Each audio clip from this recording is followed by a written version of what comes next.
You're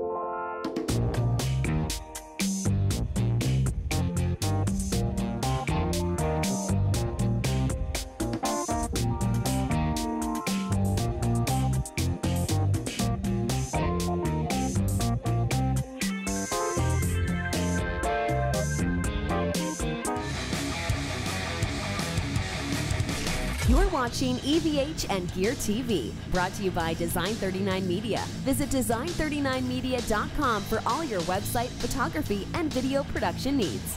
Microphones for EVH and Gear TV are provided by Rode Microphones, and official Van Halen merchandise is provided by VanHalenStore.com. And now, here's your host from Ontario, Canada, EVH artist Eric Broadbent.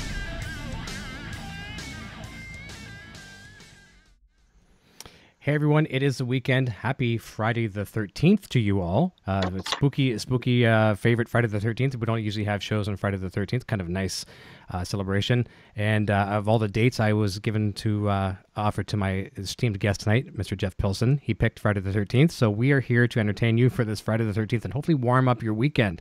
Jeff, how are you? I'm great. Ooh. I know. Well, I'll try after the show tonight. I usually hang with the boy after the show, so we'll throw on some Freddy Krueger or some Jason or something of the nature, just to get in the mood. Freddy Krueger. There you good go. Stuff. I know I just kind of toyed with this question with you off the air, but I know maybe you don't necessarily watch too much. But as a kid growing up, were there any movies that kind of scared you, kind of silly? Oh my God! When I was I was 8 years old, and I went to summer camp for the first time. And they played the movie The Fly, which was the original version from 1958. And it scared me for the longest time. It was the scariest movie I'd ever seen. This, in particular, the scene when she pulls off his mask and you see now you look at it and of course it looks silly. But to an 8-year-old in 19 blah, blah, blah, it was pretty scary. I think the first one that I ever saw as a young child, probably before I was a teenager, I'm going to say probably 10 to maybe 12. I lived out in the country on a farm, and we didn't really have neighbors. Like, it was like 200 yards away would be your closest neighbor at the very best.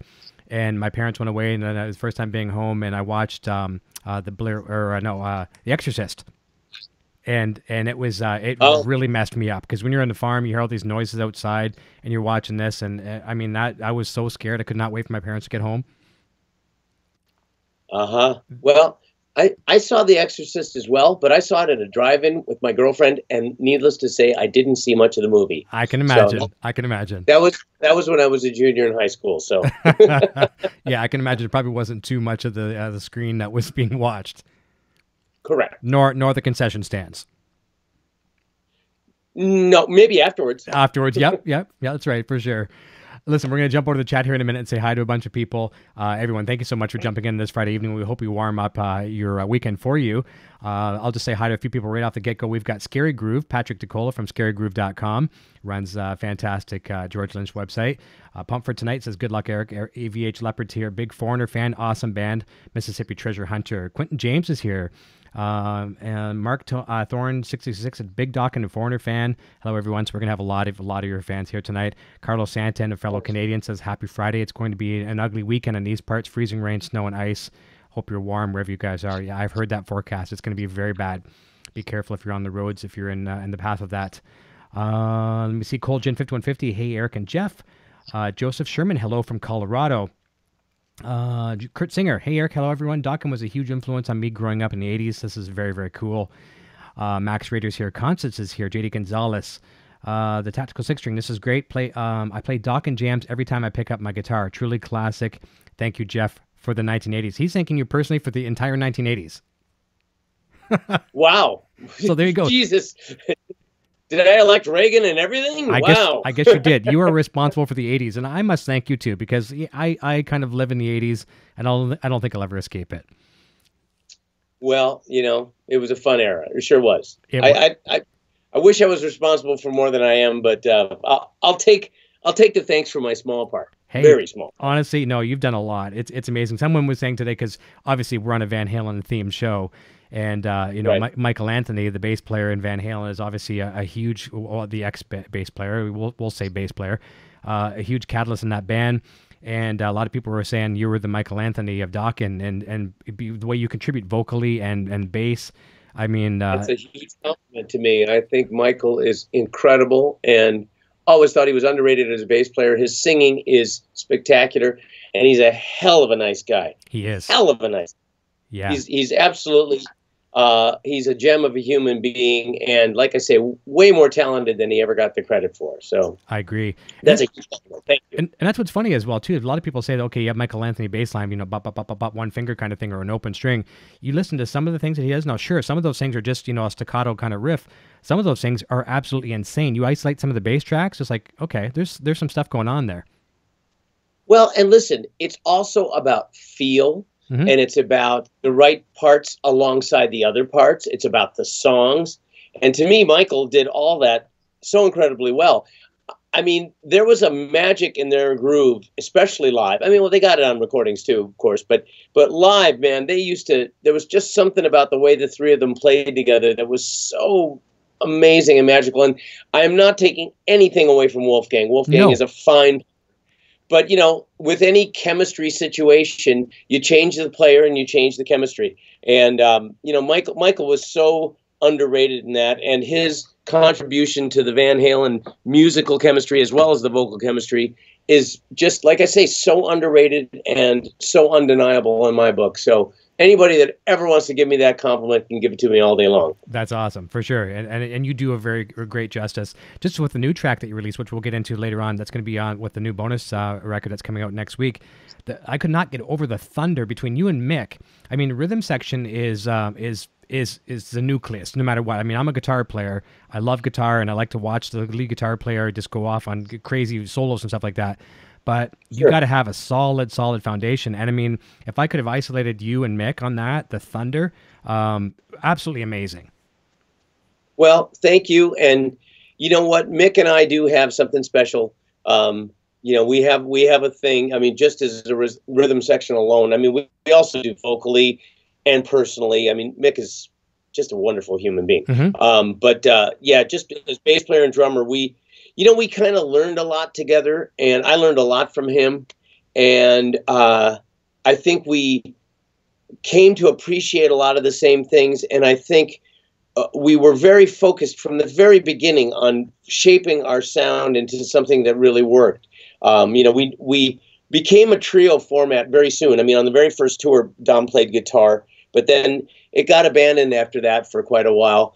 And so being in a trio format, we had to really focus in on what we were going to do and how we were going to handle it. And we knew right away that George was a very busy player. His rhythms, you know, were a distinctive part of the sound. So we had to be very supportive. And, you know, both of us would try and put in interesting parts when possible. But a lot of times it was just about supporting, especially in the 80s music. I mean, in the 90s, we kind of branched out a bit. And on the new song, we branched out a bit. Mm-hmm. But in the 80s, it was really about supporting. And that's why I say I feel like I learned a lot from Mick, and I feel like we gained a lot from each other just playing together all those years.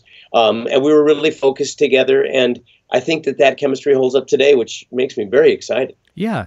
Well, that's the thing too. I know as a musician, it's always fun, you know, when you're in the moment, you know, eye contact, you're watching each other, just getting into the zone. But I would imagine with the amount of time that you've spent with Mick, you're probably almost like identical twins in a way where you can actually feel what each other is going to do. You know where you're going to go. You don't have to make that eye contact. If you're in some massive stages, you can just, you know where each guy's going to go, and you probably play off of one another very easily now. There's a lot of mind reading that goes on. Absolutely. That's fantastic. Mississippi Treasure Hunter says, Van Halen, Monsters of Rock, Memphis, I was there. Dokken, Kingdom Come, Scorpions, VH was awesome. Saw you at the Peabody. And that's a very big thing I want to talk about later on tonight, too, is Monsters of Rock. And that was my first experience seeing you. Yeah, that's where I saw you for the very first time. And the first and only time I've seen Dokken live. And it was amazing. It was a kind of a crappy venue. It was Pontiac Silverdome. I don't want to say anything bad about Silverdome. It just wasn't a good acoustic environment. But in Michigan. Right. But yeah, but it was cool. So we'll get into that as well, too. Warren Hughes, guitar shredder extraordinaire, is here, and he's saying, hey, Eric and Jeff, Thomas Santiago is here. Let me see here. Quentin James says, friends of James Kotick and Johnny Edwards, Kentucky boys. Mark Taylor's here. Kurt Singer, San Muka. Tactical Six String, big props. Blimpus, I made it. Hello, Eric and Jeff. JD Gonzalez, Jeff, I like so much your live performance. He's from Brazil, so the language translation may be a little weak. Carlo Santin, Michael Anthony is one of the nicest people I've ever met, and if you listen to his work, especially live, he is a great bassist. The Frank JC, good evening, Eric and everyone, to my favorite bass players in the world, Mr. Jeff Pilson. That's awesome. Love that. Wow, thank you. Very, very kind. Tactical Six String says, I do have to say Dokken's tunings are a bitch. Not E flat. And I like how you talked about George's rhythms as well, too. We're going to get into some questions about George, meeting George and things like that as well, too. But George is, I don't study George's music as much as I study, obviously, Eddie Van Halen's and other stuff, but I was definitely in that zone of that era. And he is a lot like Eddie, where there's a lot going on rhythmically that sometimes some of my friends like Jay Palmer and people like that really study George's techniques, and Patrick from Scary Groove, they would know more about him than me, but he's often people don't look at his rhythms, they look at his leads, but he's a fantastic rhythm player too. Yeah, no, I mean, to me, as much as I love George's soloing, and when George is on, to me, he's the greatest soloist in the world. No offense to Eddie Van Halen. I love Eddie too, but when George is really connected, he is so soulful that his solos are really special. But having said that, my favorite aspect of George's playing is his rhythm playing. And it's because his rhythm playing also is very soulful. It's really distinct. It's always interesting. It's always got a feel to it that once he gets in his zone, his feel is just so incredible. And it's so much fun to play to, and it's so inspiring. And it's real, it's genuine, it's who he is. I mean, he's one of those guys that the connection between his hands and his heart is immediate. There's very little head in the way. It's all about his soul. And his playing is really, it's emotional and it's moving, and there's a reason for that. He really is, that is really who he is. And I love that about his playing. And yes, I would agree with you. His rhythms are tremendously interesting, always have been.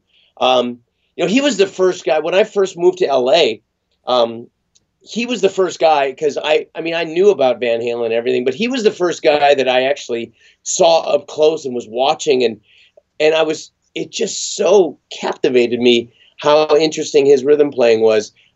So yeah, underrated is not even beginning to cover what it is about George's rhythm playing, because he is fabulous. I love that. And the thing is well too, is that I think the way you said it was, okay, so sometimes you have the feeling in your heart, in your soul, whatever, you got this riff, this emotion, this travel spot you want to go down, and then sometimes you think about it too much. Some guitar players, okay, well, I got this idea, now let's analyze it in my head, now let's put it on the guitar, whereas you're saying George sometimes has the emotion, goes right to the fingers, and whether it be good, bad, anywhere in between, the brain doesn't actually, isn't the middleman, and it goes from thought to fingers. Right. I like that. When it's his real, when he's on, that's what's happening. Yeah, it's pretty amazing. I like that, and he is totally original. I can't play really a lick of his. I just can't. I haven't studied him, but you watch what he does, and it's very original. Just even if you're not even listening, just if you turn the sound on your videos down and you watch, it's like, okay, that guy's really got a really unique style. Yeah, and certainly when you hear, George is playing, you can identify in the first couple notes, and not many guitar players can you say that about. You certainly can say that about Eddie. Yeah, of course. But George is one of those guys that you can identify his sound in just a couple of notes, and that's a pretty powerful quality to have in your playing. I know, and I got to get some props to some of my friends here, like Jay Palmer, he does like Lynch licks on YouTube there.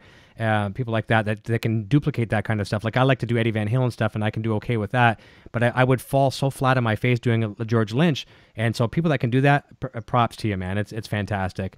We're gonna one of the things that's really cool here on the show is a couple times I've had a couple guests on here, some names that you would know, Jason Becker, Blue Saraceno, and the connection, reason why I'm bringing them up, they have a little bit of a connection with how you kind of got in the scene from a fellow that we all know that at least we're into guitar shredding and things like that, Mike Varney, right? Yeah. Mike Varney, you were in a band with him, and am I correct in saying that he introduced you to Don Dokken, and that's kind of where it went from there?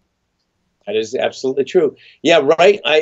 Varney and I were in a band together for a couple of years. We did a rock opera up in San Francisco called Rock Justice, and we had a band called Cinema. Mm-hmm. And then as things kind of soured in the Bay Area, I decided to move to Los Angeles. And as soon as I did, shortly after that, Dokken called Mike and said, "Hey, do you know any singing bass players?" Because Mike was known as the guy that could connect people, because he connected a lot. Right. And so that's where the introduction was made. So yeah, I owe a lot of my career to Mike Varney, and I don't forget that. Trust me. I mean, Mike and I don't talk that frequently, but when we do, it's pretty deep, and he means a lot to me. He really, really does. He has put a lot of people together. What you say, he's like kind of like the deal maker. You know, he's like the you know, like in today's society we have like the Simon Cowells and the America's Got Talent and all those different people like that. The boy band manufacturers. But he was the guy back in the day that you need a bass player, you need a singer, okay, you need a horn player, I got you. You know, that's fantastic. That's right. Yeah. Varn Golly. That's right. And man, what a time to be a guitar fan or a guitarist back in that day. If you're a guitar shredder and had something to show, get your demo cassettes back in the day to Mike, and look what he did. Yeah. Well, he was doing Shrapnel Records in 1981. So I mean, he was way ahead of the curve. He saw that coming before anybody else, and you got to give him a lot of credit for that. That's true. So getting to the first chance of you talking to Don, the band starting to come together, things like that. Guitar players, maybe whoever you saw in the scene back in the day. You know of the Eddie Van Halens, you know of the Randy Rhoads, you know of all these different people, the Jimmy Pages and Richie Blackmores, and the list goes on and on. What did you think the first time that you got to sit down with George and okay, where's this guy going? What's his mindset? What did you think of him as the first time you saw him as a guitar player? Well, the first time I saw him, I saw him on some video the day I met Don, and Don showed me some video and played me the music. Mm-hmm. And I was very impressed when I heard the music. I was obviously impressed by the guitar playing right away. Yep. But first time we played together and first time we jammed, which was soon after I met them, the first time we played, that changed things. I mean, then I really realized how great he was. Mm-hmm. Mick too. Because, one thing about Mick on the Breaking the Chains record, they were doing a lot of sampling of drums back then and triggering drums. Yeah. And what happened is a lot of times with the triggering of the drums, you would miss a lot of the ghost notes that drummers would play and just some of the nuance and some of the dynamics that they had. So drums on a lot of earlier 80s records tended to sound kind of sterile and kind of mono-dimensional. Yeah. And Mick's playing on the Breaking the Chains record was very good, but it kind of had that bad triggered quality about it. So his playing, to me, what didn't stand out when I heard the recordings but then when I played with them live, it's like, whoa, this guy's got everything. And it was just so exciting. I mean, the trio of Mick and George and I felt that from beat one, song one. I mean, that was immediate for me. I knew that was going to be a good home. And we were in this little tiny room, and Don was playing guitar, but I wasn't really I was more paying attention to George, and I couldn't hear Don sing. Yeah. I knew he could sing from the record. I couldn't really hear him sing. It was really about just jamming. And I knew right away. No, this is a great bunch of musicians. Yeah, you can tell. You can usually tell that when you've yourself, you've been doing it for so long. Even today, let's say some buddies call you up to jam and maybe do like a charity gig or something like that. You can tell right away from the moment you get on stage, you're not even rehearsing together, if it's going to be magic or you're just going to be a kind of a work in progress. Absolutely. Yeah, absolutely. And that's why I'm sure you're very thankful when you have equal talented musicians that can just go crazy and sometimes maybe even kick your butt. You know what I mean? Like sometimes you play with some people that are just like absolutely amazing. It's like, whoa, this is great. And now I'm being challenged again. Well, yeah. I mean, that's we live for that. Exactly. We live for the challenge. We live for the learning from other people. I mean, my God, I've gotten to learn from some amazing people. I mean, Mike Schenker, George Lynch, Ronnie James Dio. I mean, the list goes on. Just guitar players alone, Randy Hansen. I mean, all these amazing guitar players that I've gotten to play with. Mick Jones. It's pretty stellar, the people that I've gotten to learn from. So. Anytime you get a chance to play with somebody great, it's a great experience. That's something I always try to share on the show as well too. Surround yourself by greatness, by people that are that can play circles around you, and they will make you work really hard. Sometimes if you continue to go down and play with garage bands and things like that, you eventually, sadly, you will get pulled down that rabbit hole, and you may never get out of it. Well, definitely joining Dokken, I had to up my game playing wise. I mean, I could play and everything, but it really made me focus in on groove, especially that. I mean, I was already into groove, but then it definitely my take on it and my understanding of it and my focus on it went up a huge notch joining the band.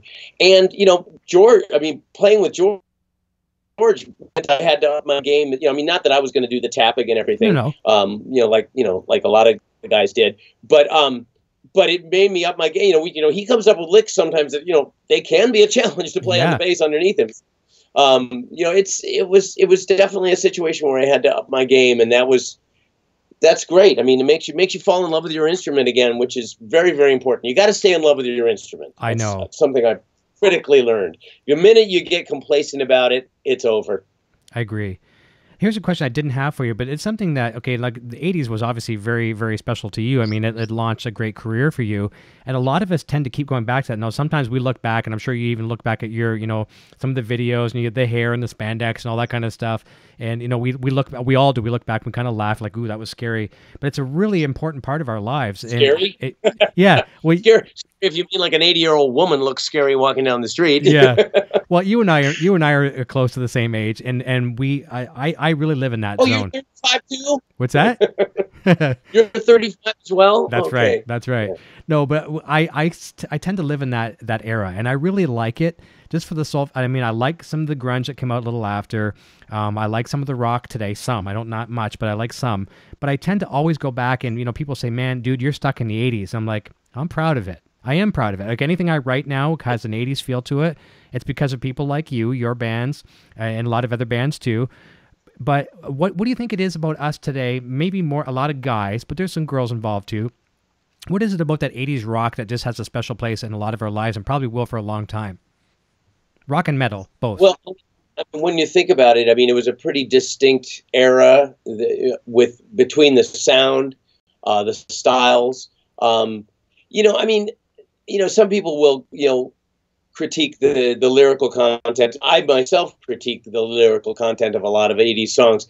But you know what? A lot of it was really fun. Yeah. And fun is an important part of music. I mean, everything being so serious, music is meant to entertain. And, if your life is serious enough, do you really want everything to be? I mean, I love serious songs. I really do. I love U2. I love Radiohead. I love Muse. I love a lot of bands that write serious stuff. Mm-hmm. But I also appreciate the fact that I want to be entertained. Yes. And I think a lot of the 80s music was just about having fun. Mm-hmm. And that's a great quality. I know my wife loves 80s music, and that's why, because it's fun for her. She enjoys it. She can move, she gets into the heaviness and everything, but she has fun with those songs.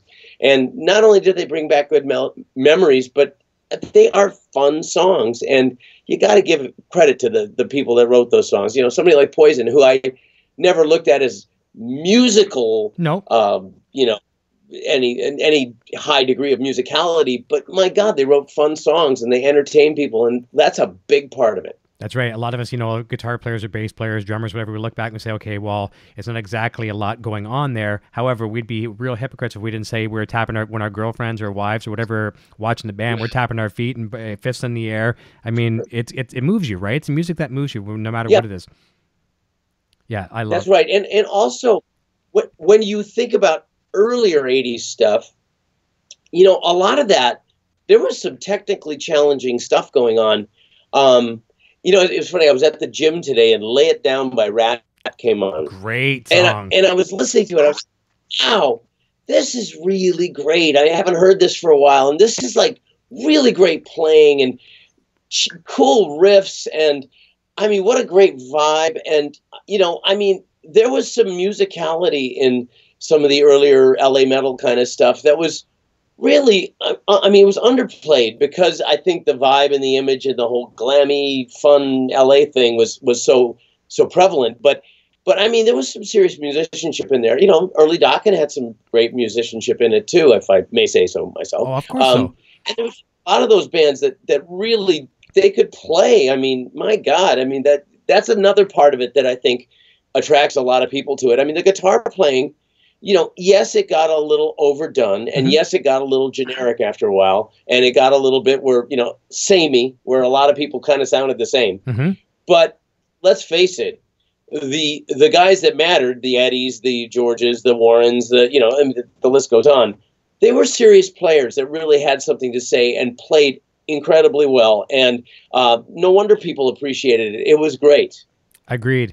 And here's a comment over in the chat, and this is, we'll talk about, you say how things kind of started to sound the same. Quentin James, good friend of mine, says, "Hey Jeff, thanks for doing the show. George is responsible for him buying an 80A MP1 back in the day, Tone for Days." And so you got your George Lynch's, you had Vito Bratta using that, you had Paul Gilbert using that. I mean, every guitar player with a long hair and a Les Paul, whatever, had that 80A MP1 preamp. But yeah, people were going down that path, and they kind of followed it. But you know what? It was a very happy place. And like you say, the memories, we can, whether it's your first kiss, your first date, your first whatever, proposal, your first beer, it was all surrounded around those days. And I do miss them a lot.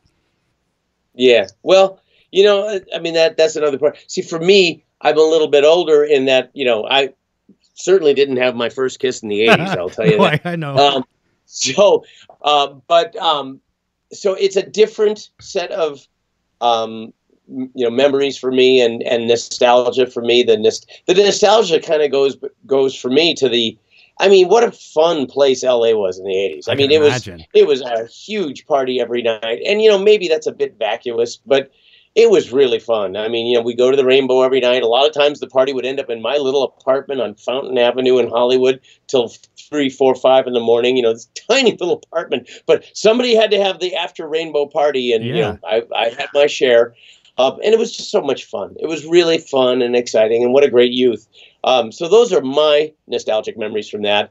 But it all goes hand in hand. And it was also very exciting on the musical level because it was so great that heavy rock was getting this place in the mainstream.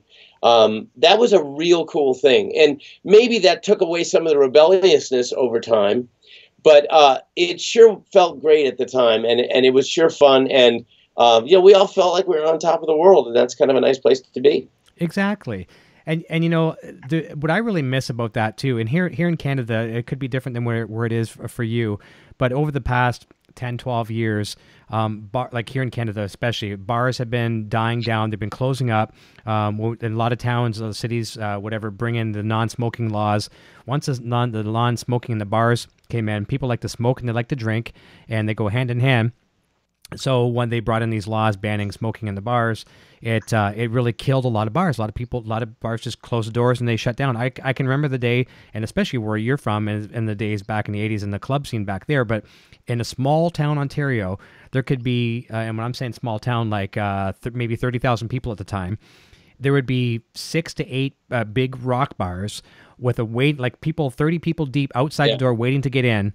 And nowadays in that small 30 to 40,000 town, there might be 3 bars. One of them may play rock music occasionally. Yeah. It's changed. Yeah. Well, and entertainment has changed. I mean, this is a multimedia world now. You know, how much time are people spending doing this on their cell phones? It's kind of crazy. I know. It's a different, and I recognize that, and I understand the change. And yeah, I'm with you. I miss those days, and I certainly miss the element of live clubs and that kind of thing. Although I wouldn't be much of a club goer these days. No. But it was a great scene. It was a great thing, and I kind of feel for younger people that don't have a comparable scene. I mean. But I guess to them it doesn't matter because they're on their cell phones and they're playing their video games, and then they're playing words with friends, and then they're, you know, texting everybody, and then they're on, you know, Facebook, and then so it's a different world, and I get that. But it doesn't mean we didn't have a lot of fun at the time. Oh, that's right. And the old cliche of "be careful what you wish for" is no more true here, because, you know, I wish I could know more about Dokken. What was Dokken doing? Now we know everything, right? Maybe sometimes even too much. Whereas back in the day, unless George threw a TV out the window or something, you know, we wouldn't know about it unless it was on, you know, New York Post or something. Nowadays, you know, it's everywhere, right? It's like it's tweeted the second it happens. So is it a blessing or is it a curse? Well, I mean, any press is good press, so I guess that part of it's a blessing. But I think what's a shame is that there is some mystique that's lost. I mean, mean, the mystique when I was a kid, in the 70s, listening to like Led Zeppelins and people like that, you really didn't know much of what they looked like yet. You had an idea and you'd see occasional pictures, but that mystique, what it did in your imagination, made it bigger than life. And to me, ever since the CD era, really, when we lost the buying an album experience where you had that album to open up and look at and everything else, ever since then, it's kind of lost the mystique. And to me, that mystique was a huge part of it. And I think someday somebody's going to figure out how to put that mystique online. And when they do, they're going to be very successful. Geniuses. Because back in the day, you could have a fan come up to you that could, this is before YouTube, before any social media, whatever, and they could walk right on past you. Or maybe it's a meet and greet. All of a sudden, okay, so, a guy and his wife comes in to get to meet you, and all of a sudden, there would be a deer in headlight situation. I'm in front of Jeff. They don't know what to say because they don't really know who you are. Then they're there. Nowadays, we can prepare for it 3 weeks in advance, and they'll tweet back and forth with you. Jeff, I can't wait to see you on Friday, blah, blah, blah. And that, like you say, the mystique is gone. It's almost like, hey, Jeff, great, I'm a big fan. Nice to finally meet you, as opposed to the deer in headlights. We didn't do meet and greets in the 80s. Yeah, I can imagine. It would be occasional time you'd meet people backstage, but there was never meet and greets like that. It was not quite like as business-like as it is now. Yeah. Meet and greets they're just part of the business model now, especially because live performance is so important as opposed to recorded music. But oh well. That's, I think we've covered all that. That's right. That's for sure. I'm sure there's probably some time the meet and greets would consist of you guys towards the end of Dokken. Maybe the meet and greets for the band would be showing up on stage, and that would be the only time you'd see one another. Well, there was definitely times where that was the case. Absolutely. Oh yeah, for sure. With any band, for sure. So I want to go over to a question here. This is from Patrick from Scary Groove. He runs scarygroove.com, as I mentioned earlier. As a really good comment, he says, Jeff, I love TNN and the Slave to the Empire album. Excited to hear Superstroke. What was the creative songwriting process like with George, and will this still be released in 2018? And a follow-up question, and will it be a touring band at all? Okay. First of all, no, the plan is early 2019 for that. But we do have 11 songs written. At least George and I have written the music for 11 songs, and 7 of them have all the vocals completed. So 7 of the songs are essentially done. So the writing process was George and I got together and wrote the music, like I say, 11 pieces. And then Robert came out, and he and I worked on the melodies and lyrics. And then as soon as we wrote it, we recorded it. So it was fresh and it felt great. And Robert is singing his ass off on this. I mean, it's incredible what an instrument this guy has. There's very few instruments like that in the world that are that strong, have that much range, that can tap into that kind of emotion. And he's really doing a great job in the writing department too. So, it's been really, really, really magical.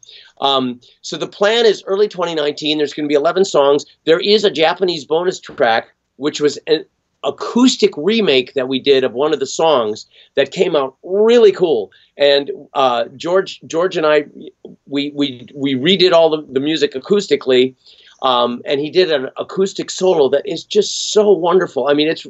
It's really cool stuff. Nice. So there'll be 12 songs in Japan. Early 2019, like I say, is the release. Everything looks like it's going on schedule. Actually, Robert is coming here Monday to work, and we're going to start, finishing up the remaining 4 songs. The idea of touring is very much something that we want to do with this. Good. This is a project that we're looking at long term. This would be something that we want to keep invested in this for a long time. And so I don't want to go into all the details. Sure. We are working on a plan that could get us to be touring in early 2019, and I'm hoping it happens. I don't want to jinx it, so I'm not going to say what it is. But if it happens, it would be really great. It would be short, of course, because my foreigner schedule doesn't let up much. But it would be impactful, and what a live band that would be to see. So we're really excited about it. We're really happy with the music, all of us. I mean, Mick, I haven't seen Mick Brown this excited in a long time, and it's really fun. I mean, he came and just played his ass off and sang great, and just, I mean, when Mick is on, he is just such a wonderful band member, and everybody has just been at the peak of their game on this, and it's really, really exciting. So I can't wait for people to hear it, and like I say, I hope they get to see it live, and I hope that that's in early 2019. That's good, and that's contagious, isn't it? When you get people like Mick like that, that's really excited, and it's just it's instant spread. Fantastic. Yeah, that's what it's all about. You know, exciting, getting the other people off. You know, I mean, when George is on, he makes all of us on. When Mick is on, it makes George and I play better. When I'm on, who knows what it does? But it definitely it is very contagious, like you say. And having somebody like Robert fronting it has been. It's like I say, I want to play it live. That's good. I really want to play it live. And we would, of course, do a lot of Dokken music and probably some Lynch Mob music. So we play the crap out of all that stuff. Well, fingers crossed it'll work, because I know that's how it worked with you guys doing the tour with Dokken last year or the year before, whatever it was, and because Foreigner had a break. So fingers crossed for everybody that it works out, so everyone gets their share, and that'll be great. So here's something we alluded to. Go ahead. Well, go ahead. Sorry. I was going to say, so what we alluded to earlier tonight, we talked about Monsters of Rock, and that's where I got to see for the first time, and a lot of people saw Dokken for some of the first times as well, too. And, going back and looking back at Monsters of Rock, because, I'll be honest, when I was there, Pontiac Silverdome, I'm having a few tailgate Budweisers and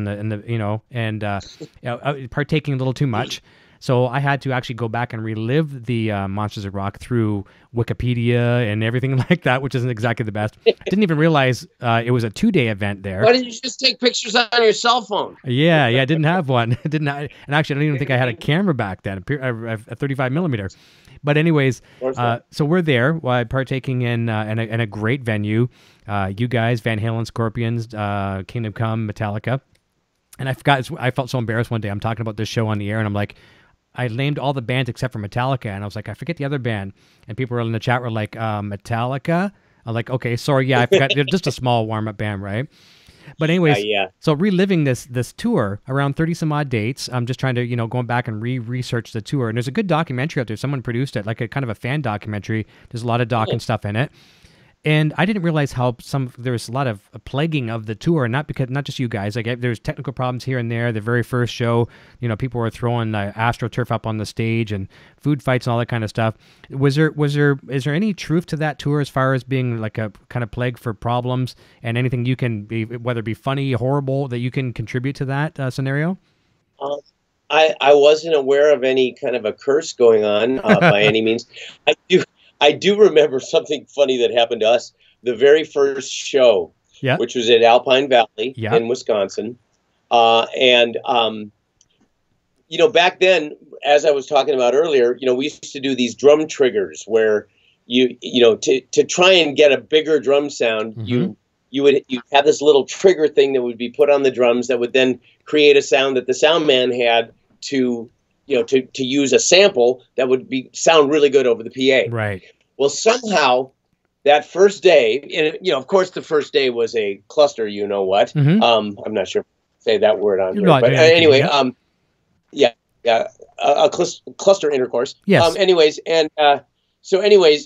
In his hurrying, our sound man accidentally hooked up the kick drum to the snare drum trigger. Oh no! And the snare drum to the kick drum trigger. And we ended up with the song "Kiss of Death," which I will never forget how this sounded, because we were hearing the samples in our monitors as well, because it was a huge stage, and you hear with the monitors more than you hear the actual acoustic drums. Sure. So all of a sudden we start into "Kiss of Death," and the kick and the snare are backwards. So it sounded like this really demented country song, and it was just the craziest thing I've heard in my life. And it lasted for like a minute, which felt like 1,000 years up there. And finally, our sound guy figured it out, and he reversed it, and everything was fine. But I remember that first minute just thinking, what is going on? And it was just crazy. It sounded like the devil had taken over the sound system. Maybe he did. That would be absolutely horrible. I had one experience. But no, most of my memories of that tour were actually most of my memories are about a lot of fun. Because frankly, Dokken was not in a great headspace at that point. We were not playing at our best, and we were not performing at our best, which I'm really sorry to say because the audiences were so huge. And, you know, Metallica blew us off the stage every night. There's no question about it. And, you know, it's a little, you know, it kind of hurts and it's a little embarrassing to think about in some ways. But boy, did we have fun at those after show parties. I'll bet. You know, generally, unless we did multiple, you know, there's several cities where we did like 2 nights. But in every other case, there had to be at least 2 or 3 days, usually 3, between shows because the equipment there was so much stuff that they had to send the trucks on ahead, and it was like this gigantic caravan of trucks, and it took them a whole day or so to even set up. So there couldn't be a bunch of shows back to back. Well, that gave us a lot of idle time, and idle time to young musicians hanging together is a recipe for disaster. So there was the debauchery on that tour was legendary, but boy, it was really fun. And, you know, I stopped drinking and drugging not too long after that tour, so at least I went out in style. There you go. Yeah, you had something to go out with. Well, that was 5 bands on a tour with no side stages. Everyone shared the same stage. Correct? That's right. Yeah, so it was great. That took a lot. A lot of fun. For sure. So that's Van Halen's second tour of Sammy Hagar, and obviously a little bit of a theme here with the Van Halen channel kind of thing. What was it like watching those guys? And I mean, we don't necessarily have to go into all the graphic details that could happen with those guys on the road, but what was it like, you know, watching the juggernauts of Van Halen, Scorpions, Van Halen especially, in that day? Was there anything you picked up from those guys, whether it be entertainment, you know, showmanship wise, or anything? Share with us. Well, you know, number one, I had met Michael before, but that was when I actually befriended Michael Anthony. Yep. Was on that tour, and not only did we become friends and go out and do our share of damage and party together, but I would often watch their show, and I'd go up to the monitor guy and I'd say like, hey, just solo Michael's channel for a second, you know, and I'd hear Michael's voice, and I was like, God, that sounds good. Or, you know, just solo the bass for a second, and he'd play the bass, and God, that sounds great. So, I mean, you know, part of my respect for Michael, other than, you know, just as any fan would have from observing the records and the live shows and whatnot, was just that firsthand glimpse. I mean, he blew me away on that tour. His singing was flawless every night, and he and Sammy together, pretty powerful vocal sound. I mean, it's pretty undeniable. And so, and then I loved watching. And Sammy was singing at his peak then too. Sure Sammy was pretty amazing every night. But then just the way Michael, Eddie, and Alex played together, it was so unique and so much fun and kind of chaotic, but really cool. And watching that was, you know, because Eddie is so in control, and Alex is in control, but he's kind of loose. Michael's very in control, but just holding it down with ferocity, you know. And that element that they had together really inspired me, and I watched that as much as I could. The Scorpions, they're a machine. They're great every night. I've seen the Scorpions a bazillion times, and they're always great. I've never seen a bad Scorpions show. That was just so much fun. Metallica were really great. That was the beginning of their. I mean, that was when they really were beginning to peak out and be what they became. You know, they were great every night, and they were great people too. They were a lot of fun to hang out with. And Kingdom Come was really good, underrated because you know people put the Zeppelin thing on them, which I thought was a little unfair. Yes, that one song was reminiscent of Kashmir, but a lot of people ripped off Led Zeppelin. And Lenny Wolf is a very talented guy, and he didn't get the credit he was due for a lot of the great songs he did. Plus, I was a huge, as were George, Mick, and Don, by the way. We were huge Stone Fury fans, and we loved the Stone Fury record that came out just a couple years before that. So we had a lot of respect for Lenny right out the gate, and Don and Lenny happen to be pretty good friends. So I thought they were great, and that's, you know, James Kotak was great every night. I already knew James, but then that's another friendship that got pretty solidified on that tour. So that was a fun show to watch, and yes, like you in the parking lot, we did some indulging. I that was probably my first experience to a real big rock festival. I don't even want to do the math and figure out how old I was there, but I was probably just old enough to drink, probably obviously just old enough to drink in Michigan. In Canada, it's 19. In the United States, obviously 21, I guess. So obviously I was old enough to drink, or else I was doing it illegally. I don't even remember that. But I do remember it was definitely your money's worth for sure. Whether it was a good sounding venue or a bad sounding venue, you get 5 killer bands for a decent ticket price. You can't even see one band today for what you got to see for all you guys. Yeah. Yeah, that was well, phenomenal. like I say, I'm kind of disappointed that we didn't give it our best, but you know, at least we were there, and at least we had the experience, and at least I have that memory to live off of. Of course, and you know what? You finished the tour. You cannot say anything. I mean, you guys went there, you did the tour, you did whatever came out of it, you did it. And I know you guys, as any entertainer, you're going to be hard on yourself. And sure, maybe there's some parts that the band could have did better or whatever. We're not here to judge that. Only you can judge that, not us.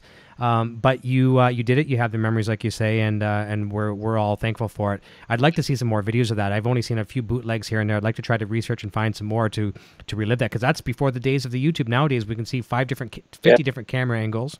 You know, I know. Crazy. It's a good thing and a bad thing. I'll jump over to some comments here in the chat, and then I'm going to give you some food for thought when I come back to the next question for you. So we talked about how the first time you saw George as a guitar player and what your thoughts were on him.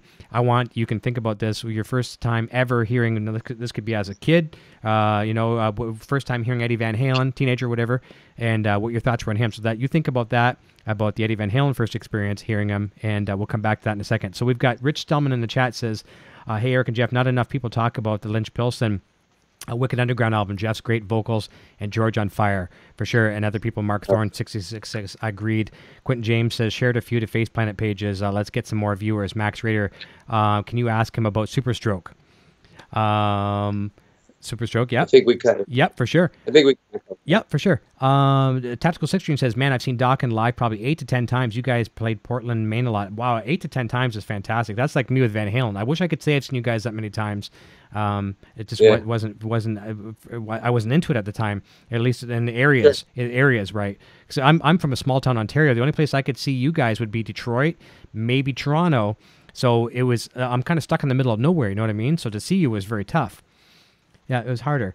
Let me see. That's okay. Yeah. There's no penalty. I get to still keep my cool card? To answer, absolutely. All right. To answer your Eddie Van Halen question, I remember when the first record came out, I was in a cover band playing clubs at the time, and we did You Really Got Me. Nice. So that's when I heard that, and it blew me away. What's really funny is, his tapping thing, I had heard years, probably 5 or 6 years before that, 4 or 5 years at least. Mm-hmm. There was a band called Camel, and the guitar player's name was Andy Vladimir. They were an English band, and I saw them. They opened up for Robin Trower at the Paramount Theater in Portland in the mid '70s, and I saw them there.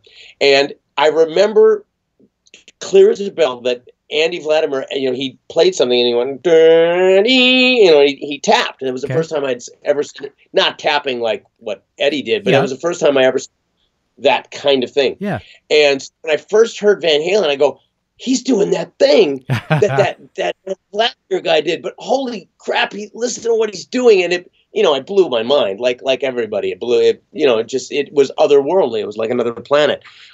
He blew my mind. The first time I saw him live, I would assume it would be on videos, but I know the first time I saw him live, and this is me, not the rest of the Dokken guys, because all the rest of the Dokken guys played the clubs when they were playing the clubs. I was up in San Francisco at the time, but the boys, which was George's band, George and Mick, they always played with Van Halen. In fact, the night that Van Halen got signed, I think this is kind of a legend story, Gene Simmons and Paul Stanley were actually there to see George's band, and they ended up signing Van Halen instead. Ouch. But those guys knew them from day one, and they go way back. But the first time I actually saw Van Halen live was at a rehearsal for the 1984 tour. They were rehearsing right down the street from my crazy little apartment in Hollywood. And George called me up and he said, hey, I just got invited to go see Van Halen rehearsed. You want to go? And I was like, well, of course, so he came and picked me up and we went to watch them, and I'd never seen them live. And it was like, wow, it was crazy. And they were doing the keyboard stuff, and it was before the record was before the record was out or right. It hadn't cracked yet, Sure. put it that way. And I know that the keyboard thing shocked me. And I was like, wow, how ballsy. He's playing keyboards. How, wow, that's really, and I mean, it almost seemed like light and kind of like, wow, that's kind of taking a chance. But I loved the fact that they were being so against the grain. Here you got this guitar hero playing keyboards. It was kind of wacky, but they were great, and the rehearsal was really amazing to watch. And that was the first time I saw Eddie play up close, and changed my perspective on things. Absolutely. Wicked. Well, here's a question I've never really asked anybody, and this wasn't something, and it's a sensitive question, but did you ever detect anything? Because, you mentioned the fact that it's a notorious, legendary story about, Van Halen playing that night. There, Gene and Paul and there, and everyone's there to see George's band. Was there ever kind of a real friendly camaraderie, or even kind of like a competition between Eddie and George? Oh, yeah. I mean, there was severe competition. Are you kidding? I was trying to be very delicate about it. But it was always a friendly rivalry. And both of them, I think, would speak nothing but very highly of each other. That's cool. During the Monsters of Rock tour, as a matter of fact, there was a lot of nights that ended up Eddie and George and I hanging out together. Nice. And, there was, of course, the griping about the lead singer stuff was going on. But always. But there was also a severe musical camaraderie about them. They kind of came from similar places. I mean, I think Eddie was. I'm not sure who Eddie's specific influences were necessarily, but you would probably know better than I. But George, I know, was more from the Jeff Beck and Jimi Hendrix school. Yeah, and we used to talk about that, and again, I don't really remember who Eddie would reference. I mean, I know Eddie, believe it or not, I know Eddie loved ZZ Top, and he loved Billy Gibbons. Yeah, Billy Gibbons was a huge thing he loved, and and of course, so does George. But I mean, it was really fun watching those two guys talk about guitar. I mean, I got to admit, being in the room for a lot of that and several nights of that was very interesting. So yes, to answer your question, it was a friendly rivalry, but it was a pretty severe competition too. They were they were out to blow each other away, of course. Now, is Eddie the senior? Is he older than George? I believe so, but barely, not by much. Okay, it's pretty. What year was Eddie born? You would know. I don't know. He's 63. Am I right on that? I feel really bad. I should know that. Brain in my. George is 63, so they might be the same age. Okay, so, there you go. I know George was born in 54. So. Okay, well there you go. Well, that's good to know. And like I say, I was trying to be very delicate. I didn't want to sound like a jerk asking, if there's, but that's because they're heroes. They're both heroes today. Yeah. No. It was kind of what you might imagine, which is competition, but friendly. And they went back a long ways, and I think both were quite appreciative that they got to that, that summit of the mountain. You know what I mean? Mm-hmm. That was a pretty cool place to be in. So yeah. And it was all good. And I'm happy for the guitar heroes, for the people that worship him as a guitar hero, that he's still doing many projects. So that's fantastic. He's giving his fans a lot of cool stuff. Yeah. And every avenue that you can get, from Lynch Mob to Dokken to everything. It's phenomenal. Sweet and Lynch. Yeah. Here's something I know you'll appreciate this, and I mean this in 100% honesty. A while back, I had another bass player, probably a friend of yours, Rudy Sarzo, on the show, and something I really learned from him that was really warmed my heart as far as, first of all, a genuine man. He's been doing what he loves doing what he does, and you said earlier, you talked about loving your instrument, so that was point number one. He loves his instrument. All he wanted to do as a kid growing up is he wanted to build, just, make enough money that he can continue to play, put some food on the table, and play his bass one more night. Yep. And he is one of those guys that's like a chameleon, that he can just, boom, boom, boom, boom, boom. That's why he's like playing with all these Guess Who and everything. You're the same way. How do you do that? Number one, how do you go from metal guy to, classic rock guy to, jazz, everywhere in between? and keep doing it for life. And how does it work so well for you? Well, I think it really comes down to that. I love to play. Mm-hmm. I really love the bass guitar. I love music, and I love the bass guitar, and I love all styles of bass guitar, and I don't take it for granted. I mean, I wouldn't say I'm not one of those guys that practices 6 hours a day anymore, Sure. but I play as much as I can. Yep. And playing to me is the same as practicing.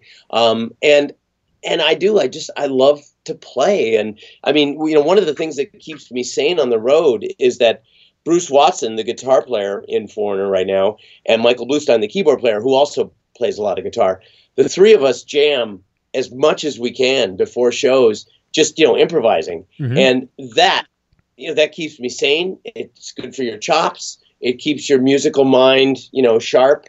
And, I just love to play, and I do love all styles. I mean, I've been playing long enough; I should understand it. I mean, Sure. I love all great bass playing. I love James Jamerson, and I love Chris Squire, and I love Cliff Williams, and I love I mean, the list goes on. Paul McCartney, John Paul Jones, Yeah.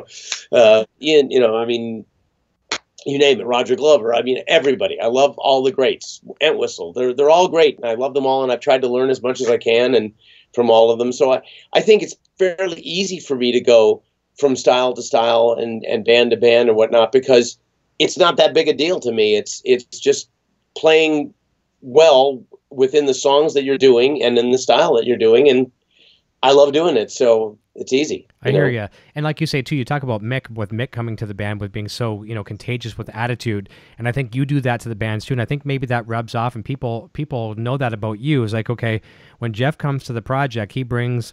He not only does he bring the bass, brings vocals and brings musicianship, he brings fun, energy, and it's contagious, and that goes through a band very, very quickly. And I think that maybe is a little underlying bonus to you as well too.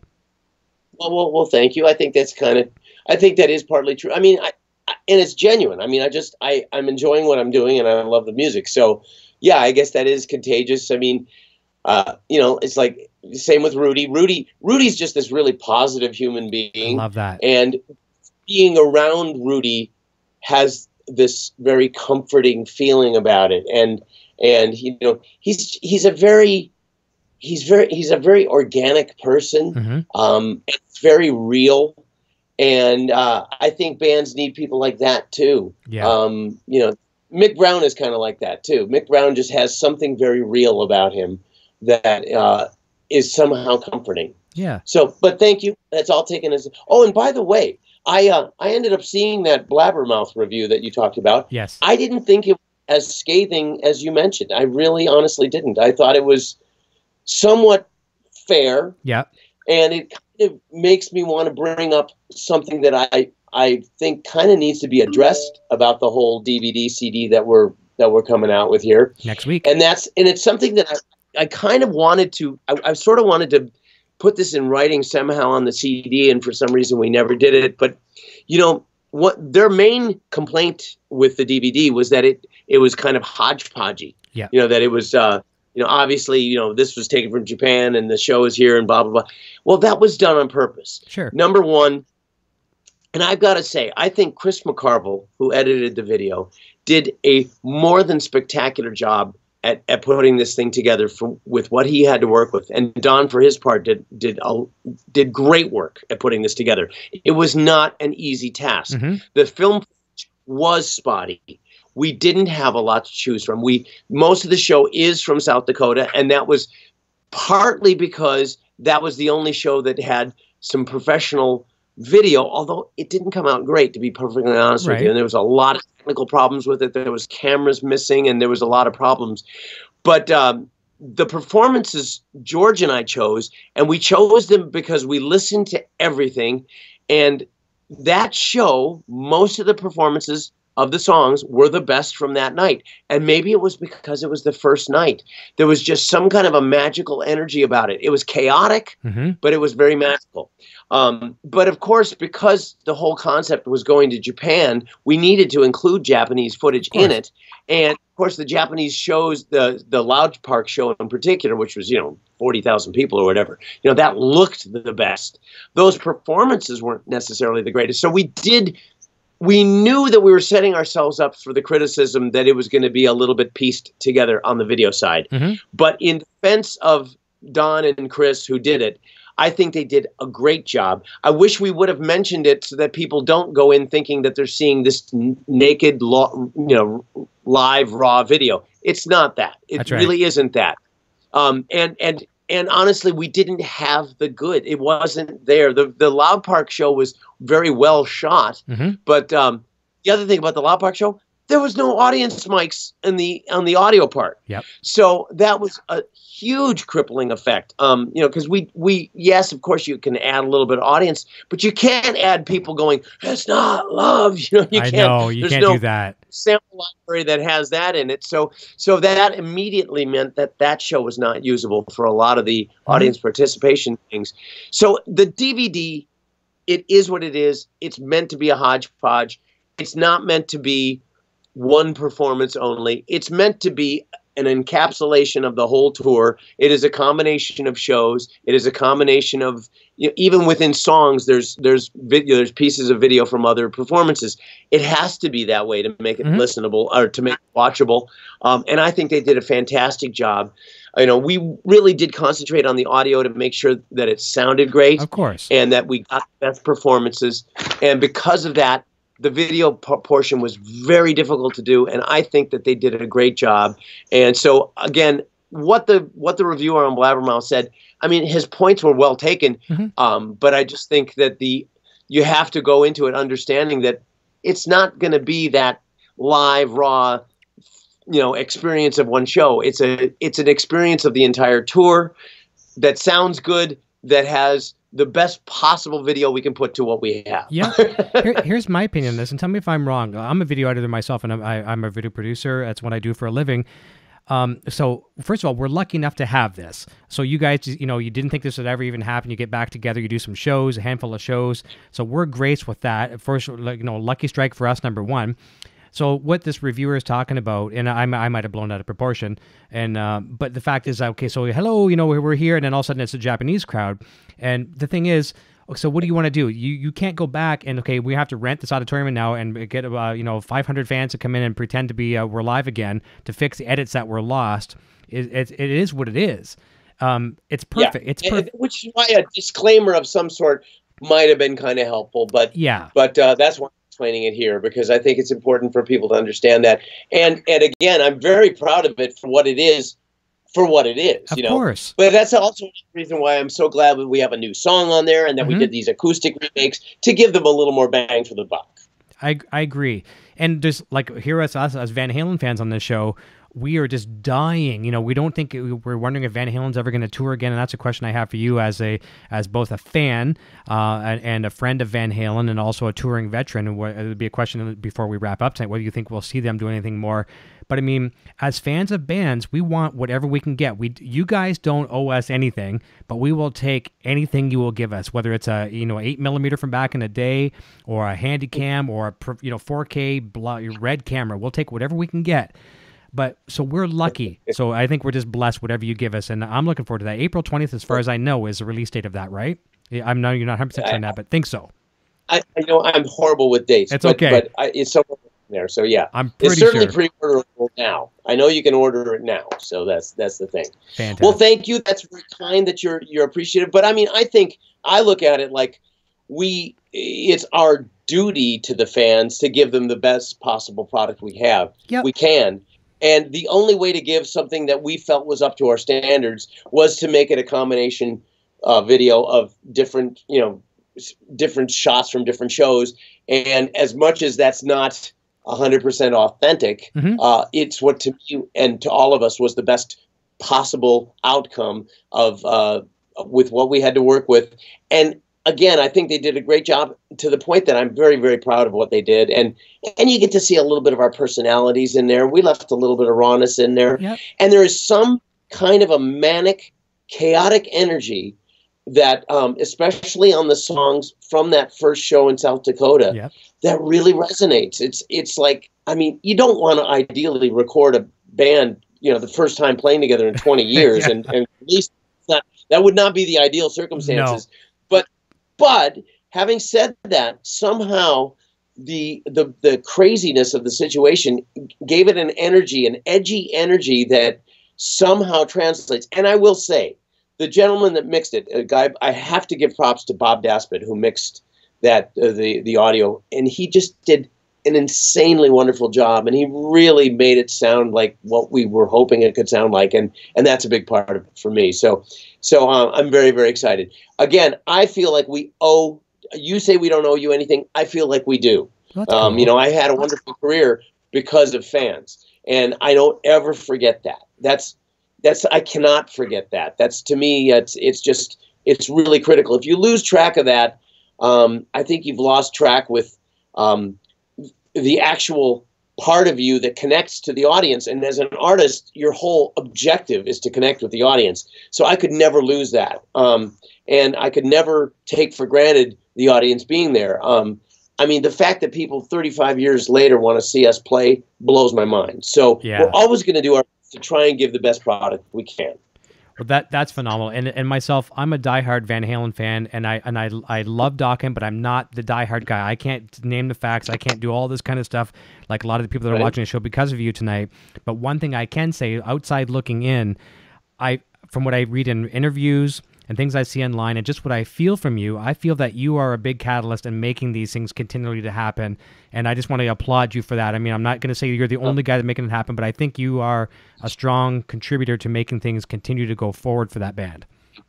Well, thank you. I mean, I mean that's sort of simplifying it. I mean, I am a factor.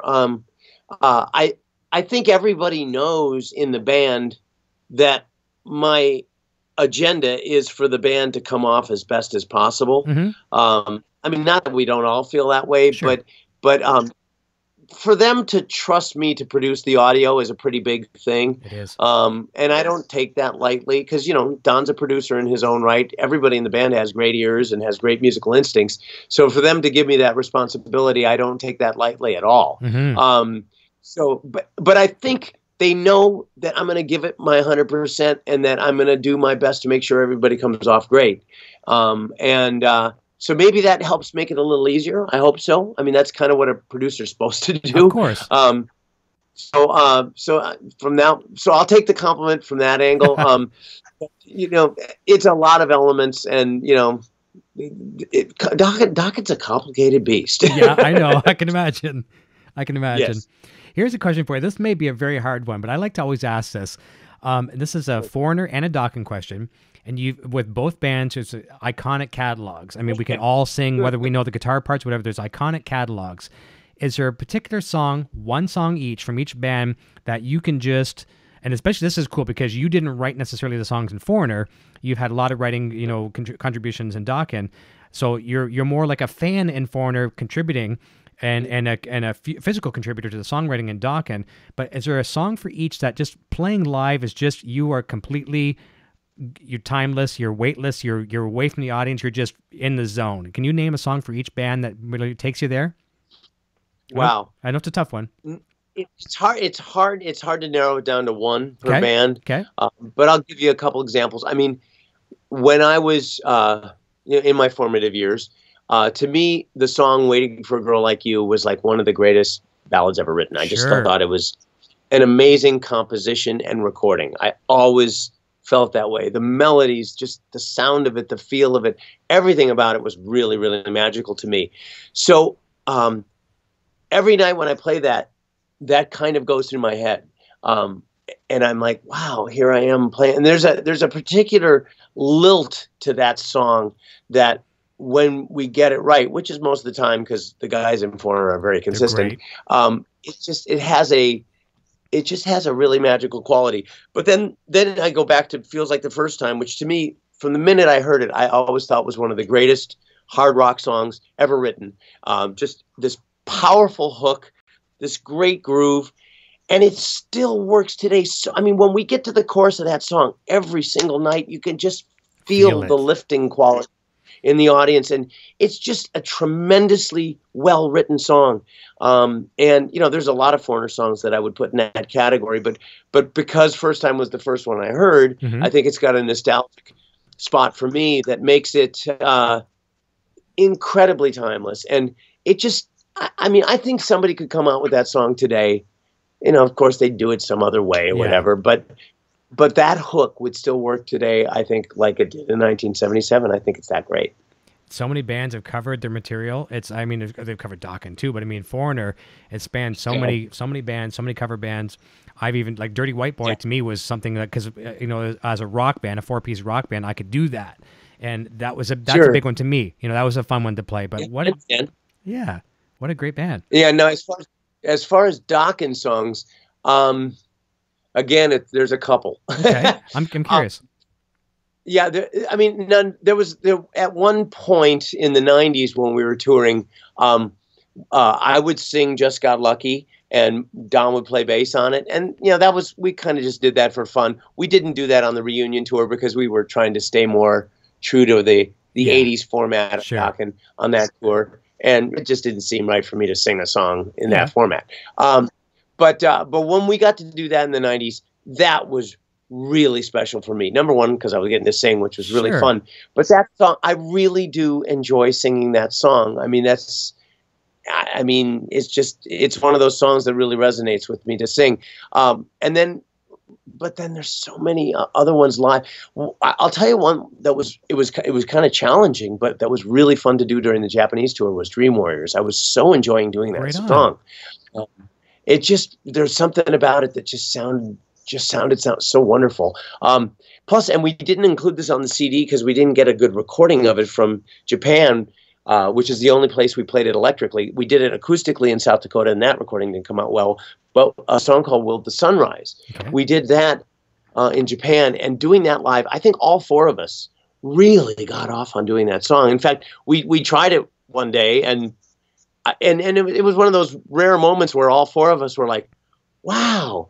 And that's cool because all four guys in Dokken being in sync, I mean, it's not as rare as you might think, but it is still fairly rare. And when it happens, it's very powerful, and it's really a fun feeling. I mean, because you know it's right if all four of us agree on something. But that song was really fun. It's Not Love is always really fun. So it's hard to narrow from there, but I guess there's a few right there. That's perfect. I'm going to have one last question for you. We're about 14 minutes away from wrapping up, so I'm going to try to spend as much time jumping over to the chat for a quick second. So we're going to scroll through here real fast. Thomas Santiago says hello to everyone in the chat. Cold Gin 5150 says, Jeff, where was the new Super Stroker album recorded at, a home studio or elsewhere? And what are the songs like? Thank you, he says. It was recorded right in the room that I'm in right now. This is my studio. Perfect. Which I can, I'll show you a little bit. Here we go. There's my monitor, and my computer's down there somewhere. This is my rack of gear, and let's see if I can get back far enough so you can see. You know, there's actually that's Vivian Campbell's amp right there because we were doing some Last in Line guitars the other day. Heck yeah. This is my relatively recent Marshall purchase that I love. This Marshall right here in the middle is one that George recorded a lot with in the 90s, and Don brought it by recently. He said, hey, I'm sitting in storage. I want you to use it. This is a lot of my gear. My drum room you can't really see, but if you can see that there's glass over there, the drum room's on the other side of the glass.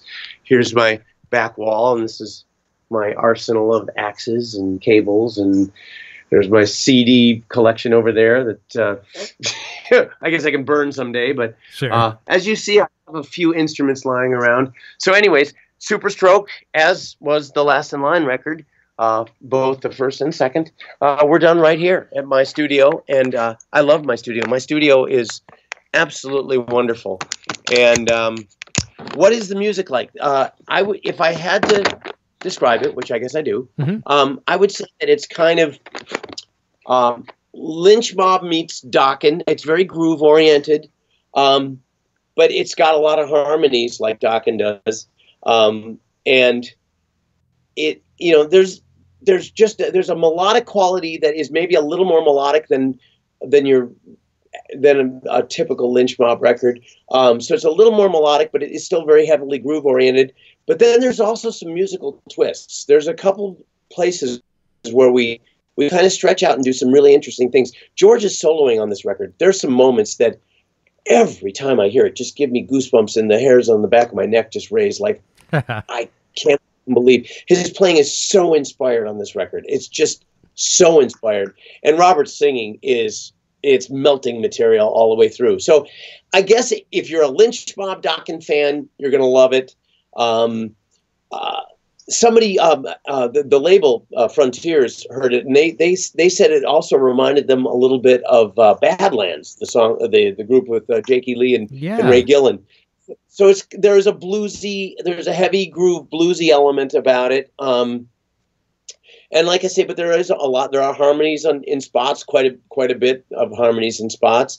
And then there's that heavy groove that George Mick and I make. So I think fans are going to really be happy. I know the label's really excited, and I know the four of us are really excited. What a great place to start. And to be compared to Badlands and things like that, I mean, there's certainly nothing wrong with that. Yeah. Fantastic. I never would have thought of that, but when he said it, I kind of, okay, I get it. Yeah. It was a compliment. I thought it was very cool. Probably would have never thought at the time, but once you hear it, okay, I see some merit in that for sure. Yeah. Will's here from Guitar News Networks jumping in. Scary Groove says, what comes first, the melody or the lyrics for you when you write songs? Sometimes a riff, maybe a riff? Well, it depends. I mean, when George and I write, we 99.9% of the time we start with the music. Yeah. And generally what we do is we just play around with ideas. Sometimes George will come in with a riff and he'll say, hey, what do you think of this? And he'll play it off of his phone. And we'll say, yeah, let's build something off that. And we'll start building a song off that. Sometimes we just, we're just kind of jamming back and forth and we stumble onto something. There are times when we go hours of just messing around with things, and we'll even go down the path and start pursuing something for a while, and we might turn around and say, nah, let's do something else. So you never know. On the lyric side, it's almost always melodies first. I'm just a very melody oriented guy. When Robert came, though, and started rehearsing, I started writing with, when we were writing the vocal stuff, he had a little notebook with just notes in it. And, sometimes they were random lyrics or sometimes just phrases. So there were times when, he would just say, what do you like anything here? And I'd look through it and I'd go, oh, there you go. There's a phrase. Let's build around that. So there were times when we actually did start with the lyrics on that. And that kind of dictated the melody as well. So, there is no one way of doing it. Right. If there were, it would be formulaic, and, photocopy. Music is an art, science. I mean, it's a science too, but it's mostly an art. Yeah. And so there's no one way of doing it, but generally the process I described is how at least George and I do it. Yeah. And sometimes complete freaking accidents, which you never want to admit it was an accident, but sometimes accidents like, wow. Okay, we can't tell this just happened like that. Plenty of those. Plenty of those. And that applies to everything. Artistic paintings, photography, everything. Here's a good question from Tone Wars. Jared, he says, Jeff, what's your thoughts regarding, and you kind of alluded to this about, people with their phones, blah, blah, blah. But he says, what's your thoughts, people, regarding filming while you perform? You see some of these people like the Jack Whites and that, they have you at these like kind of booby-trapped Ziploc bags with a combination lock where you can't use your phone. What are your thoughts on that? My thoughts are that, it's pretty difficult to take everybody's phone. I mean, it's not impossible. Nope. And frankly, if I had my preference, I'd love it if nobody had a phone inside there. I'd like it if people were in the moment and actually watching the show. And, YouTube can be your friend and it can be your enemy sometimes, Agreed. But, having said that, it's just part of the landscape now. And unless you're going to go through the expense and the bother to try and prevent everybody from doing that, you have to accept that they're going to be there. I think when people do I've seen people do entire shows. I don't think that's cool. No. I think that's too much. If you post a song that, moves you, great. That's spreading the word. To me, then that's just a form of promotion. So I can accept all that. The problem to me is I just see us turning into this society where we're not in the moment. Exactly. And that I think is problematic. I think that's going to have repercussions down the road. So, if you're going to, but if you know that, okay, the band's about to do this song and I know I love this song and I've seen them do it before and they do it great, I'm going to capture this. If you do that and it moves you and you post it, I get that. I think that's cool. And I've got no problem with that. Like I say, just as long as you're in the moment, as long as you're, part of the experience and not just on the periphery, then, do what makes you happy. Yep. I'm there on both sides of the fence. If I'm going to capture an entire performance, I'm going to be can be paid by the band or the management, and I'm going to be hired. I'll be getting some candids. Now, on the other side of the fence, I've been to some concerts. Well, I'll shoot a song just because I want to be able to take that one song back and just not to necessarily share with the world, but so I can preserve. Hey, that I filmed that. That was me there. That was us there, and that's cool. But you do not experience that concert looking through your phone. It's not the same because even though you're looking through your phone and you're hearing that blasting PA system, now you're living through megapixels as opposed to feeling the sweat, fire, all that kind of stuff. Yeah, stink. You might as well just watch what somebody else posts. Yeah, yeah. I just get it. But you know what? I'm also the world's worst guy at taking pictures and keeping pictures, and I'm just terrible at all that. So, and I guess I'm partly terrible because I don't want to say I resent it, but I kind of have a resistance to the whole idea of spending too much time on cameras and videos. You know? And the thing is, it's technology today. Unfortunately, we can't really change anything about it. So as long as people are coming to the shows, I guess that's the main thing. They're spending the money on the tickets or buying some T-shirts. So we can't be too choosy, I guess. Right. The other downside though is that is part, not exactly, but it's part of the whole problem that has turned the recording business so upside down. Yes. And to me, that is a huge problem because it's really hard for bands to, older bands and classic bands. But even any band, really, it's hard to sell a record these days. I mean, yes, Beyonce sells records and Justin Bieber sells records or whatever. There are pop artists that sell records, although even they don't sell the numbers that they would if the world were different. But the atmosphere does not encourage new music like I wish it did. Yes. I love the studio. I really do. I love the recording studio. I love coming up with new music, and I love being part of the creative process with other people and collaborating and coming up with great new things. And to me, I do it when I can because I love it. I take whatever downtime I have to do that because I love it, not because I'm making millions of dollars doing it. But that's sad that it's in that state. You should be able to make a living recording music. You really should. And of course there are people that do it, but it's a narrow pool of people because the mass public is not there for anything except a small, percentage of kinds of music. And so to me, that's a huge downside. We all want to keep writing. We all want to stay relevant. I've been so happy at how positive the response has been to the new Dokken song. Yes. That's been a real positive thing. And I'm so glad.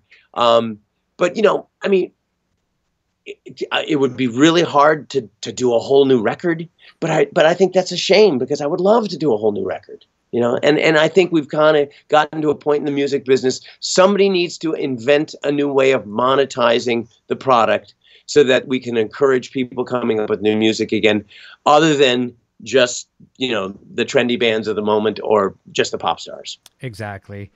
And we talk as we wrap up here. I'm gonna jump into a Van Halen question for you, just an opinion. It's just strictly an opinion question. But I'll set this up with this. So back in the day, it was a ticket sales and it was merchandise, and merchandise was king. And one of the things, I'm not sure if you read any of the Van Halen books, Van Halen Rising, which is great by Greg Renoff, or Noel Monk's book. But this was pretty funny, like in Noel Monk's era, when he eventually become manager of the band. So nowadays, not only do we have merchandise for the bands to survive on, but now we have bootleggers. We've always had bootleggers out there selling albums, selling merchandise, all that kind of stuff too. But I kind of miss these days. Not that I encourage violence by any means, but Noel Monk himself and his crew, whatever, they would literally beat up the bootleggers out in front of the venues that were selling these contraband T-shirts. So it's right. Really changed. It's totally changed. But now that leads me into my question for just an opinion. Fanboy yourself or veteran touring musician. Van Halen released, well, I shouldn't say released, this year was their anniversary, 40th anniversary of one of the most iconic debut albums ever. And it was pretty quiet. I'm not saying anything negative towards the band. I love the band. It's which makes me get up every day and play guitar and all that kind of stuff. What's your opinion on whether we see them on tour again? Should they bow out gracefully? Sammy, Dave, forget about it. Doesn't matter which singer. Do you think we'll see them return to a stage again, or is it time to call it a day? Well, no, I don't think it's time to call it a day. I really don't. I think they're still pretty vital. What I would love to see, and this is my bias again, but sure. I would love to see the original band with Michael back. Even if it's just one tour, or even, actually more so touring than, a recording would be great too. But I just think, and again, I don't want to sound like I'm down on Wolfgang, because I think, he's obviously a really great player. We all love him. But for me, when I saw them live, the groove was different. It was still great, but it was different. And I missed, the way I described them earlier, which is that Eddie is very controlled but powerful energy. Alex is chaotic and crazy, but he's controlled.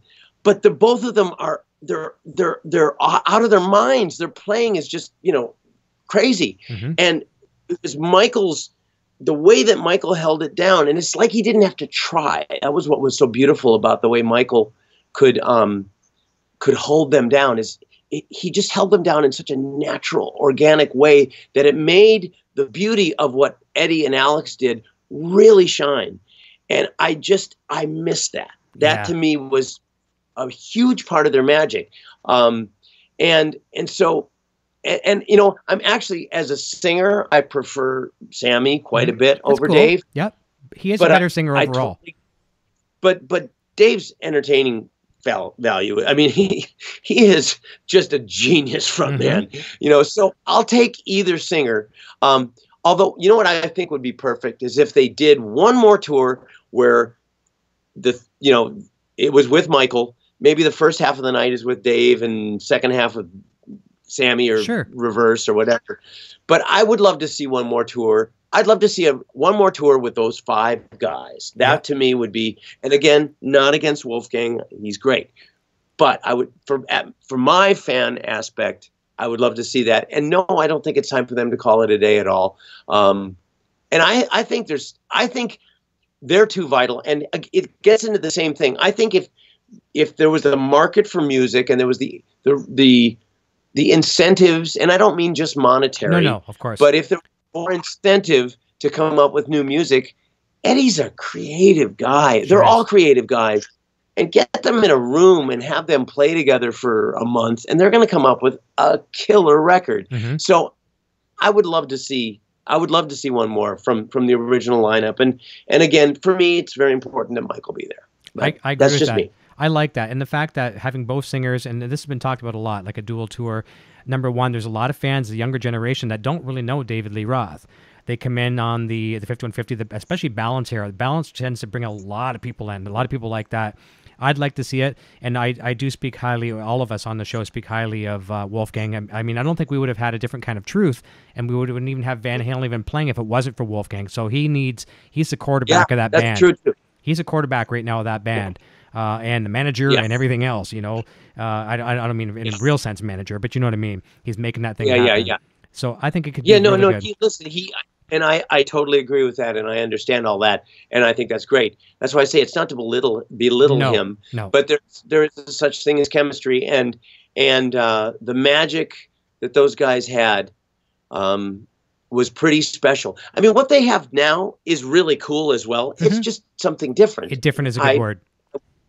I would love to see that original magic at least one more time. And the cool thing about Mike, as much as, we won't go into what happened, and we don't know, we're not in Van Halen, but, Mike was out of the band for quite some time and blah, blah, blah. Mike is a forgiving guy, and I think, he would do anything for the fans. He loves his fans like you do, and if the opportunity arose, I think it'd be really cool. So fingers crossed we see something, you know what I mean? Yeah. But listen, we are at 10:33 Eastern Standard Time. I want to thank you graciously for your time. I told you it was going to go by pretty quick. Oh. It sure did, man. Really nice interview. Great questions and great having the fans interact, and it was really fun. You've got a great thing going here. Thank you for asking me. I was really honored and touched to be part of it. It was great. I appreciate that. Before I let you go, I want to ask you. So you've got obviously Foreigner dates coming up. Rock and Roll Fantasy Camp next week, right? Is that correct? No, I did. I did Rock and Roll Fantasy Camp. I did the Foreigner guys. A couple of us went there. That was in February. We went there, and and then I produced the Campers recording session, which was really fun. But no, that was in February. Okay, so all right, no more fantasy. So you have a little bit of free time. So yeah. What's 2018 got for you on the radar so far that you can share with us?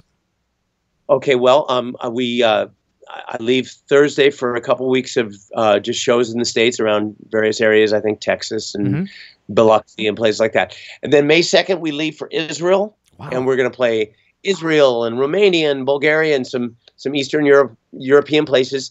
And then we go play the UK. We're doing Royal Albert Hall, which I'm very excited to do. Nice. And we're, 3 or 4 cities in the UK and Glasgow. So we're doing a European thing. Then we culminate that with 2 more shows in Lucerne, Switzerland, where we're going to play with the orchestra like what we did last year, which is the new record that we're just coming out with, which is called Foreigner with the 21st Century Orchestra. And that was recorded in Lucerne, Switzerland last May. And we're going to do 2 more shows with the orchestra this year, which is really exciting because I love doing these orchestral shows. It's a whole new thing, and it's great, and I love it, and it's challenging, but it's really exciting. So we're doing 2 more shows there. Then we come back from Europe, and then we do the summer tour which is with Whitesnake and Jason Bonham's Led Zeppelin Evening, which is going to be a phenomenal night of music. Phenomenal. Really, really excited about that. Always wanted to tour with Whitesnake. I love that band, and the guys are friends, and it's going to be great. And Jason Bonham is incredible. And if you haven't seen his Led Zeppelin group, it's amazing. They are so great at doing Zeppelin. I can't even put it into words. It's wonderful. Going to be a great night. Great summer tour. And then in October, we head back to Australia and New Zealand, where we're going to do a tour there with an orchestra. We're going to do the Sydney Opera House with an orchestra, which I think is really, really exciting. So very excited for all that. Like I say, Foreigner has a record coming out this month. Dokken has a record coming out this month. Later in the year, Foreigner's going to have a record which is going to have some songs on it that have the original lineup of Foreigner on it. So that's a live record that's going to be really great. Wow. And DVD. So lots of great stuff coming. 2019 got Superstroke, and then the Second Last in Line record coming out. So lots of great stuff coming. Dude, that's fantastic. I'm so happy for you. And you know what? Busy is always good. When you get that idle time, as much as you want to have a break sometimes, breaks are not necessarily always good. That's fantastic. Yeah.